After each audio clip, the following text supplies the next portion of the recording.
Hari ini Arabella dijemput oleh Denver karena supir Jonathan tak bisa menjemputnya dan disinilah Arabella sekarang. Tepat di depan pagar sekolahnya. Namun setelah 5 menit menunggu, Denver belum juga menjemputnya. Tiba-tiba seseorang menepuk pundaknya. "Hai, nunggu jemputan ya?" tanya si pria yang seumuran dengannya. Julian bikin kaget aja. Ya nih, lagi nungguin jemputan. Tumben lo pulang jam segini, tanya Arabella dengan pelan. Lo gimana sih, Bel? Biasalah, gue kan harus latihan basket dulu. Lo lupa ya? Tanya Julian. Iya, abisnya lo cute banget sih, kayak opa-opa Korea. Jadi kan fokus gue teralihkan, ujar Arabella diikuti cengiran kudanya. Lo mah bisa aja, pulang bareng aja yuk. Ini udah jam 5 sore loh. Udah sore, nggak baik cewek nunggu di sini sendirian. Ketahuan banget kalau jomblonya, ucap Julian. Lagian kalau lo mau juga gue siap kok jadi cowok lo, lanjut Julian yang sukses membuat Arabella tegang. Pasalnya, ia pun mengharapkan untuk menjadi kekasih Julian dan membuat Bella memendam perasaan itu. Enggak lah, gue bercanda kok, kata bokap. Kalau mau deketin anak orang tuh butuh modal. Jadi ya lihat tanggal mainnya aja ya, Arabella Valerie Ardan. Apaan sih Julian? Jadi bareng nggak? Nggak usah, paling bentar lagi jemputan gue datang kok. Yakin nih, tapi ya udah deh. Bye calon pacar, ujar Julian sambil berlalu. Kenapa setelah gue mendam perasaan ini dan setelah gue nikah lo baru berani deketin gue, Su Julian? Apa mungkin kita bukan jodoh? Kalau iya artinya gue harus belajar buat move on dari lo dong. Tapi kenapa sesesak ini ya? Batin Arabella. Tanpa sepengetahuan dari Arabella dan Julian, seorang pria dengan pakaian mewahnya mengamati dari jarak yang lumayan dekat dengan mobil mewahnya. Ia terus memperhatikan pembicaraan Arabella dan pria sebayanya. Ia merasa kesal dan marah melihat semua itu. Tapi ia harus menahan semuanya dan bekerja lebih lembut. Tak lama berselang, datanglah sebuah mobil mewah. Arabella maju dan mengetuk pintu mobil Denver, dan Denver pun membukakan pintu mobilnya untuk Arabella.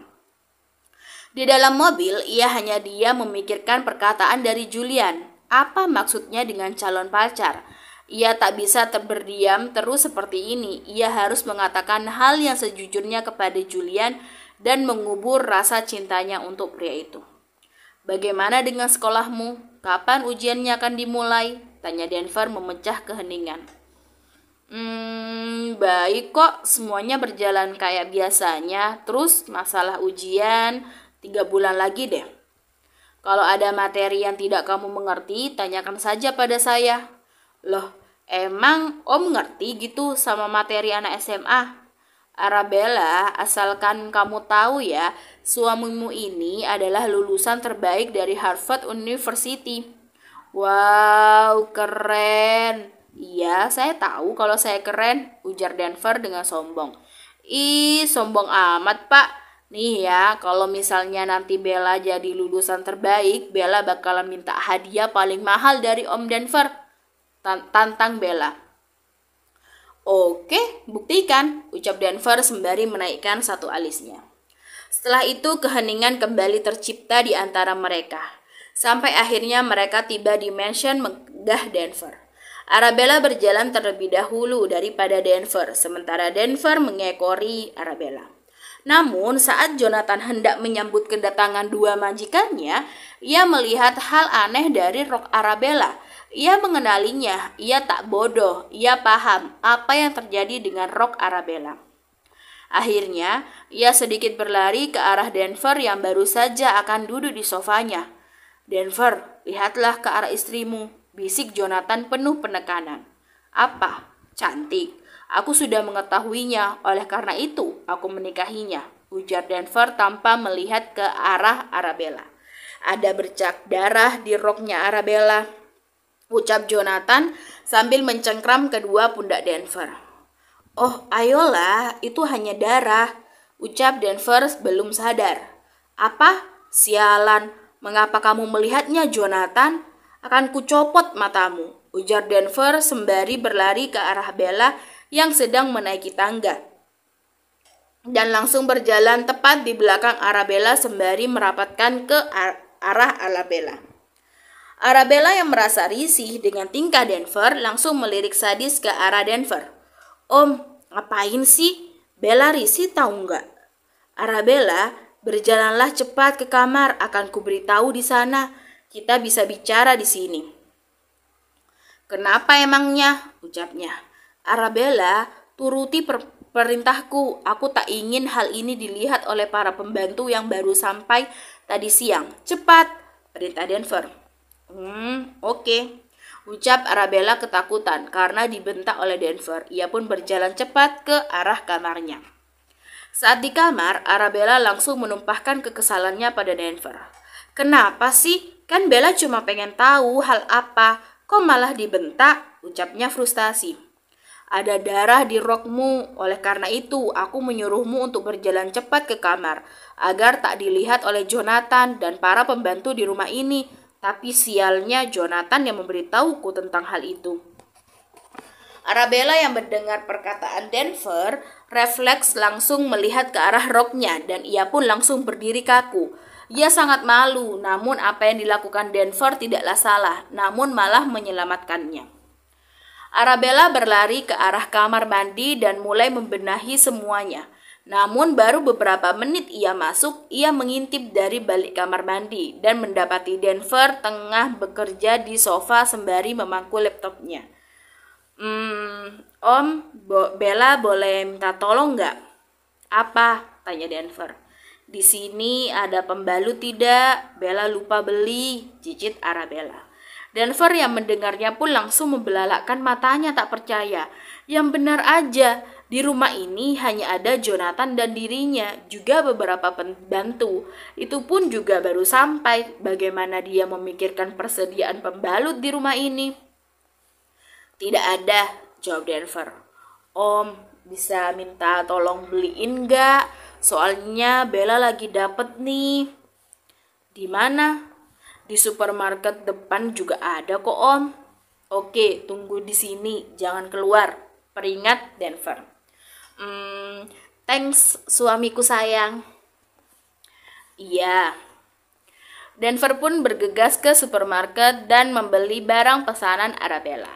Namun karena istrinya itu, ia sempat dilirik beberapa orang di sana. Mungkin karena barang belanjaannya yang aneh. Ia gak kesal, namun ia berpikir ini semua demi istrinya.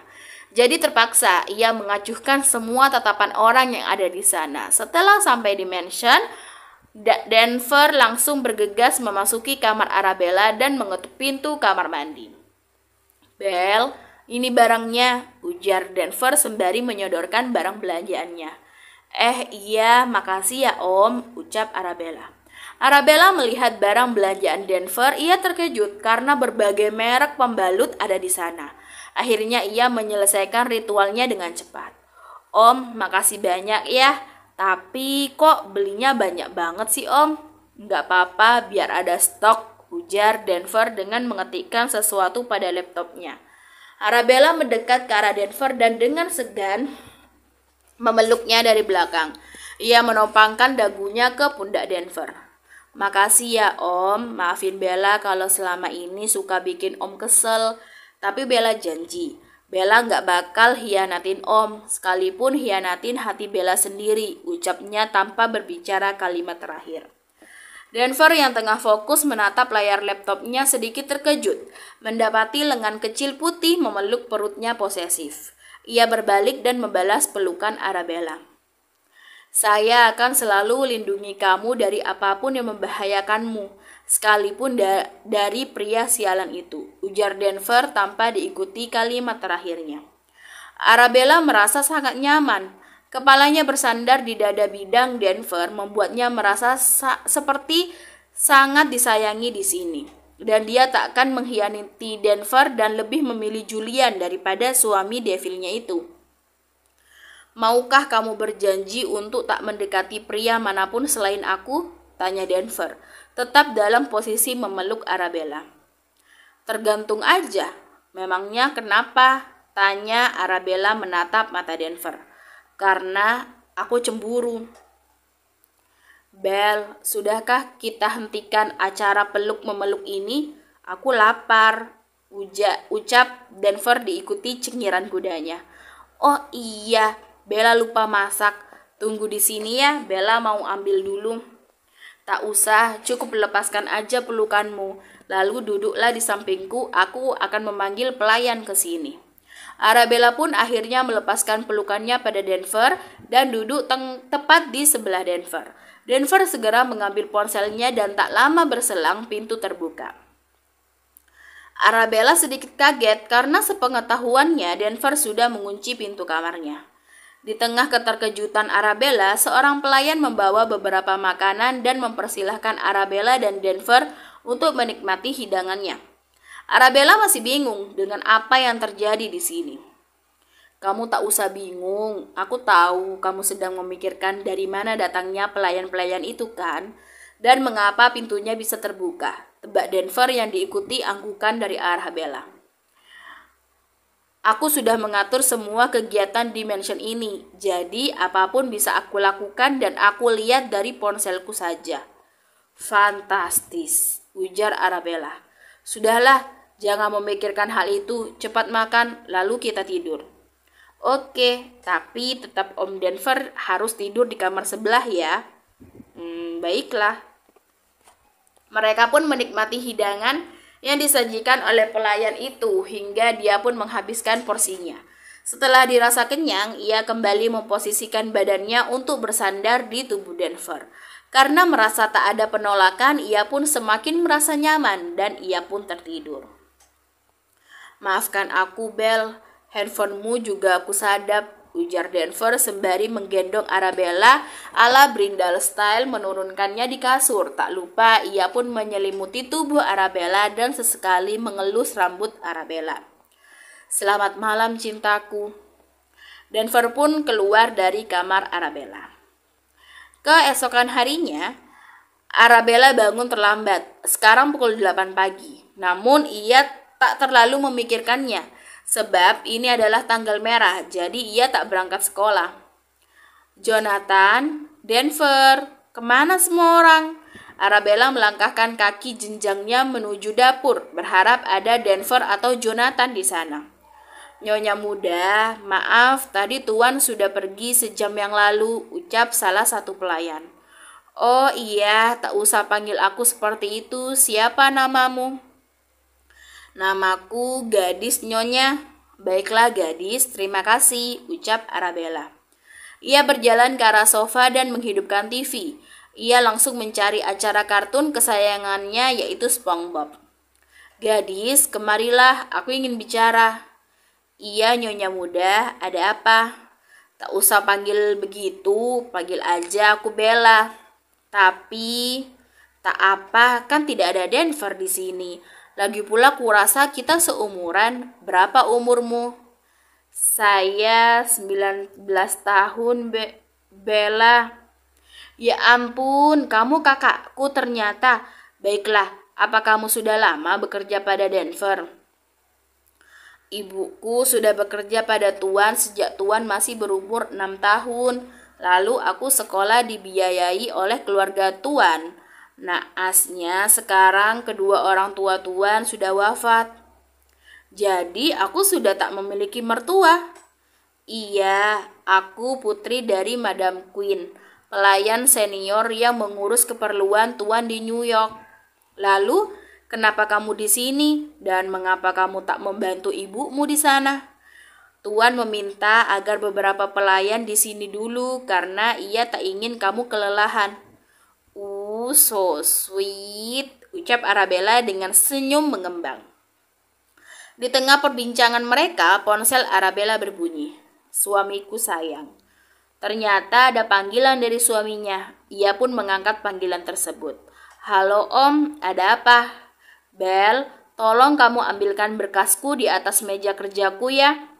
Oke, ambil aja map warna biru. Lalu kamu ke kantorku diantar oleh supir di depan. Iya, ini juga udah mau ke atas kok. Oke, hati-hati ya, ucap Denver. Iya, Om juga. Arabella pun mematikan teleponnya dan bergegas ke ruang kerja Denver. Ia memegang knop pintu lalu memutarnya. Ia berjalan ke arah meja kerja Denver, namun saat hendak mengambil map biru yang dimaksud oleh Denver, ia dikejutkan dengan pistol yang tiba-tiba terjatuh karena disenggol oleh lengannya. Ia menatap pistol itu, namun ia tetap memaksa egonya untuk melihat pistol itu lebih dekat lagi. Ia pun mengambil pistol tersebut, ada sebuah ukiran di sana. Apa maksud dari ukiran ini? Aku tanyakan pada Denver nanti. Ia pun segera keluar dari ruang kerja Denver dan segera bergegas keluar mansionnya. Ia pun pergi bersama supirnya. Dalam perjalanan, Arabella hanya berdiam karena pikirannya berkecamuk. Untuk apa Denver menyimpan pistol itu? Dan apa makna dari tulisan itu? Tak berselang lama, ia merasa dipanggil oleh supirnya. Nyonya, Anda sudah sampai. Arabella hanya menganggukkan kepalanya dan keluar dari mobil itu. Ia hanya berdiri memandang sebuah perusahaan yang menjulang tinggi dan di atasnya tertulis Lorenzo Group. Ia berjalan memasuki kantor suaminya tersebut dan mendekati resepsionis. Mbak, ruangan dari CEO di sini di mana ya? Maaf dek, sudah ada janji dengan bos? Belum sih. Maaf, bos kami akan ada meeting 5 menit lagi, jadi beliau tidak bisa diganggu dan lebih baik adik keluar aja ya. Tapi saya istrinya mbak. Dek, jangan halu deh. Tak mungkin seorang CEO besar seperti seorang Denver Lorenzo memiliki istri bau kencur seperti kamu. Lebih baik kamu pergi deh, atau saya panggil security sekarang. Maaf ya mbak, saya nggak lagi ngehalu dan saya benar-benar istri CEO di sini. Ternyata bukan cuma halu ya, kamu juga pendrama. Saya bukan pendrama mbak, ucap Arabella bergetar karena dibentak oleh sang resepsionis. Security, seret bocah tengi ini keluar. 2 orang bertubuh besar menarik kedua lengan Arabella. Ia hanya bisa menangis dipermalukan seperti ini. Lagi pula, ia tak pernah dibentak oleh siapapun, karena itu ia selalu menangis jika dibentak oleh orang lain. Arabella berusaha melepaskan dirinya. Keluar kamu penghalu, kamu pikir saya akan percaya dengan kamu? Dasar jalang. Arabella hancur saat dirinya dikatai jalang di depan publik seperti ini. Mirisnya lagi, ini adalah kantor suaminya sendiri. Berhenti! Suara tegas menghentikan kegaduhan yang sedang terjadi. Arabella mengenal suara itu dan ia langsung berlari dan menghambur ke pelukan Denver. Ada apa ini? Tanya Denver sembari melihat Arabella yang sesegukan karena menangis di pelukannya. Aku ingin pulang, bisik Arabella. Bos, dia mengaku-ngaku sebagai istrimu. Kami sudah berusaha untuk mengusirnya, tapi dia tetap keras kepala. Maafkan kami yang tidak bisa menangani masalah kecil ini, bos. Kami akan segera mengusir jalang ini. Mendengar perkataan Farah, darah Denver mendidih seketika kala mendengar istrinya dicap sebagai jalang. Cukup Farah, dia adalah istriku. Yang kamu katakan jalang adalah istri bos kamu sendiri. Lihatlah dirimu sendiri. Apa kamu tak risih dengan pakaian seperti itu? Dan iya, satu hal lagi. Mulai besok, kamu tak perlu kemari untuk bekerja. Kamu saya pecat.